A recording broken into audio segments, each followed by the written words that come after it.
हिंसाचारानंतर मुख्यमंत्री देवेंद्र फडणवीस पहिल्यांदाच नागपुरात. फडणवीसांनी आज बोलावली नागपूर वरिष्ठ पोलीस अधिकाऱ्यांची बैठक. नागपुरात घडलेल्या हिंसाचाराचा पोलीस अधिकाऱ्यांकडून घेणार आढावा.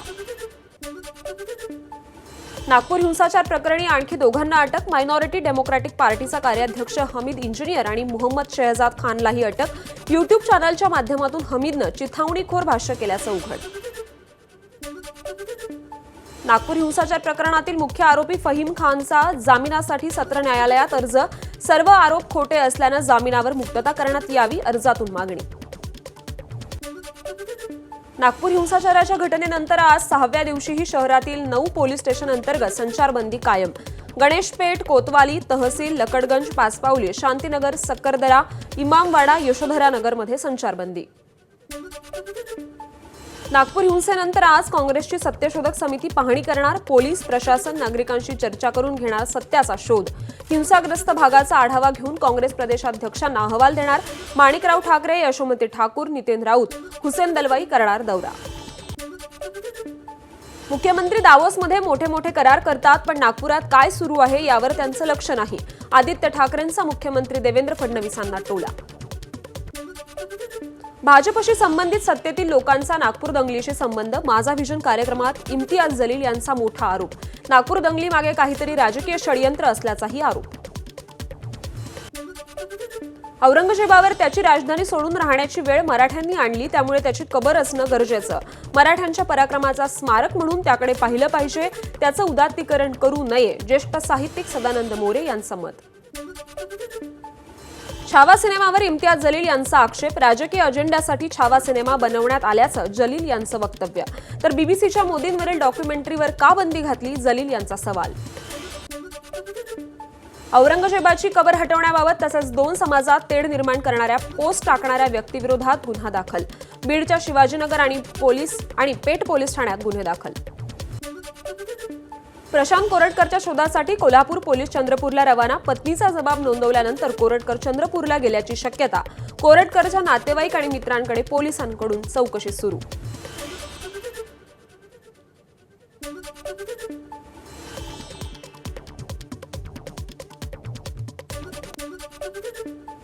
राष्ट्रवादी काँग्रेसचे नेते छगन भुजबळांचं आज जळगावात शक्तीप्रदर्शन. समता परिषदेच्या मेळाव्यातून भुजबळ करणार शक्तीप्रदर्शन.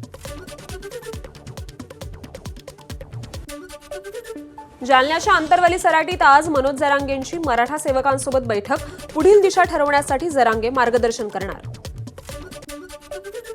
केंद्रीय मंत्री नितीन गडकरी आज अमरावती दौऱ्यावर. शिवाजी शिक्षण संस्थेतर्फे मंत्री नितीन गडकरींना प्रतिष्ठेच्या डॉक्टर पंजाबराव देशमुख स्मृती पुरस्कार 2024नं सन्मानित करण्यात येईल.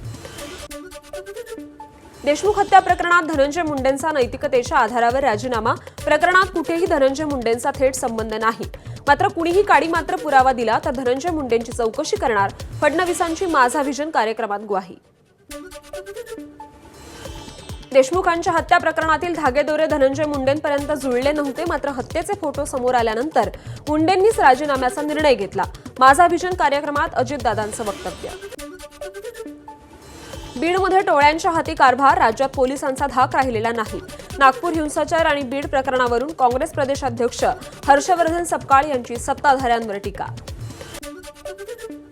सोमनाथ सूर्यवंशीच्या मृत्यूला जबाबदार पोलिसांचं निलंबन न करता त्यांच्यावर हत्येचा गुन्हा दाखल करा. सोमनाथ यांचे बंधू प्रेमानंद सूर्यवंशी यांची मागणी. संबंधित पोलिसांना फाशी देण्याचीही प्रेमानंद सूर्यवंशींची मागणी. विधानसभेत किमान 70 जागांवर घोळ झालाय. आदित्य ठाकरेंचा आरोप. भाजपला निवडणूक आयोगाचा आशीर्वाद असल्याचंही आदित्य ठाकरेंचं वक्तव्य. उद्धव ठाकरे प्रत्येकाला कचरा समजतात, मात्र विधानसभेत जनतेनं ठाकरेंना डस्टबिन दाखवलं.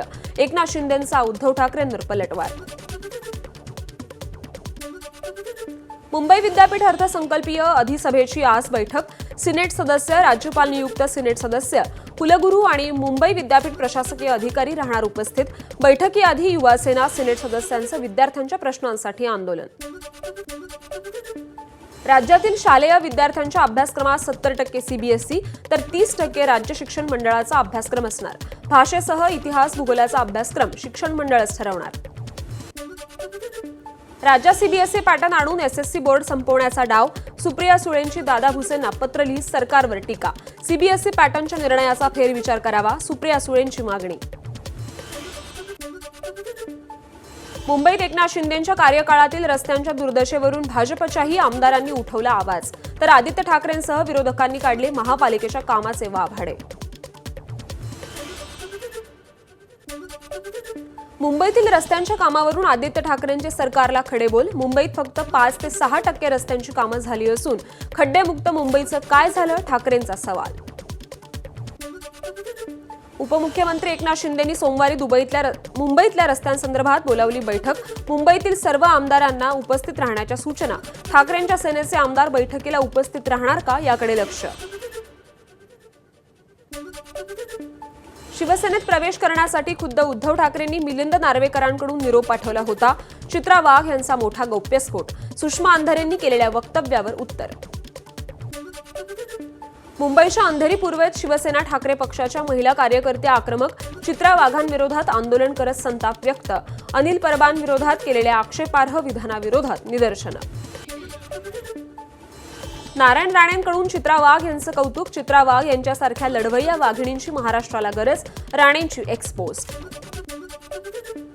अमोल कोल्हेंनी लोकसभेत फुले पगडी घालून केलं भाषण. शेतकऱ्यांच्या प्रश्नाकडे लक्ष वेधून घेण्यासाठी कोल्हेंनी पगडी घातली.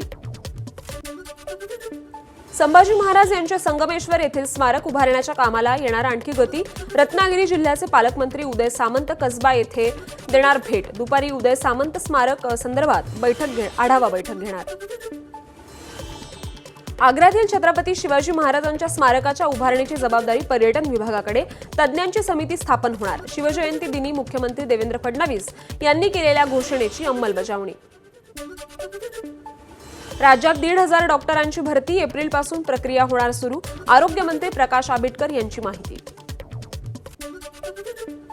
सरकारच्या आश्वासनानंतर बँक कर्मचाऱ्यांचा संप लांबणीवर. 5 दिवसांचा आठवडा आणि सर्व श्रेणीमध्ये पुरेशी भरती यांसह इतर मागण्यांसंदर्भात सकारात्मक आशीर्वाद मिळाल्यानंतर संप पुढे ढकलण्याची घोषणा. राज्यात 30 लाखांहून जास्त किमतीच्या ई-वाहनांवर कर. परिवहन मंत्री प्रताप सरनाईक यांची माहिती. लवकरच पार्किंग धोरण जाहीर करणार. एसटी महामंडळाचा एप्रिल-मे महिन्यात 872 वातानुकूलित शिवशाही बसेस चालवण्याचा निर्णय. मुंबई सेंट्रल आणि परळ आगारातून अतिरिक्त गाड्या सोडण्यात येणार. उन्हाळी सुट्टीत गावी जाणाऱ्यांची संख्या लक्षात घेता निर्णय. नागपूर ते मुंबई समृद्धी महामार्गावरून फेब्रुवारीत तब्बल 10,42,000 वाहनांचा प्रवास. कुंभमेळ्याला जाणाऱ्या भाविकांनी मोठ्या संख्येनं समृद्धी महामार्गाचा वापर केल्यानं प्रवासी संख्येत वाढ. पश्चिम रेल्वेवरील मुंबई सेंट्रल ते चर्चगेट अप जलद मार्गावर मेगा ब्लॉक घेण्यात येणार. सकाळी 10:30 ते दुपारी 3:30 वाजेपर्यंत मेगा ब्लॉक असेल. मध्य रेल्वेवर उद्या मेगा ब्लॉक. सिग्नल यंत्रणेतील तांत्रिक कामासाठी घेण्यात येणार ब्लॉक. माटुंगा ते मुलुंड अप आणि डाऊन जलद मार्गांवर उद्या ब्लॉक. हार्बर लाईनच्या कुर्ला ते वाशी अप आणि डाऊन मार्गावर उद्या मेगा ब्लॉक. सकाळी 11 ते दुपारी 4 वाजेपर्यंत घेण्यात येणार ब्लॉक. मुंबई शहर आणि उपनगरात आज ढगाळ वातावरण असेल. विदर्भात गारपिटीची शक्यता, तर उर्वरित महाराष्ट्रात अवकाळी पाऊस पडेल, हवामान विभागाचा अंदाज. शिर्डीत आजपासून 2 दिवस संत साहित्य संमेलन. राज्यभरातील अनेक संत यात सहभागी होणार. संमेलनासाठी केंद्रीय राज्यमंत्री रामदास आठवले, संजय शिरसाट आणि पालकमंत्री राधाकृष्ण विखे पाटील यांची उपस्थिती असेल. हिंगोलीत तलाठी पदाचं आमिष दाखवत 16 लाखांची फसवणूक. वसमत पोलिसात गुन्हा दाखल. जितेंद्र कांबळे असं आरोपीचं नाव. महाराष्ट्रात गुजरातमधून मोठ्या प्रमाणात गुटखा येतो. विजय वडेट्टीवारांचं विधानसभेत वक्तव्य. सरकारनं कडक कारवाई करावी किंवा गुटख्यावरील बंदी उठवावी, वडेट्टीवारांची मागणी. कुणीही अनधिकृतपणे व्यवहार करत असेल तर त्याच्यावर कारवाई केली जाईल. गृहराज्यमंत्री योगेश कदमांचं वडेट्टीवारांच्या आरोपांना प्रत्युत्तर. सिडको 322 चौरस फुटांऐवजी 290 चौरस फुटांचं घर विकून सर्वसामान्यांची फसवणूक करते. मनसेचा आरोप. येत्या मंगळवारी सिडको विरोधात मनसेचा साखळी आंदोलनाचा इशारा. एबीपी माझा, उघडा डोळे बघा नीट.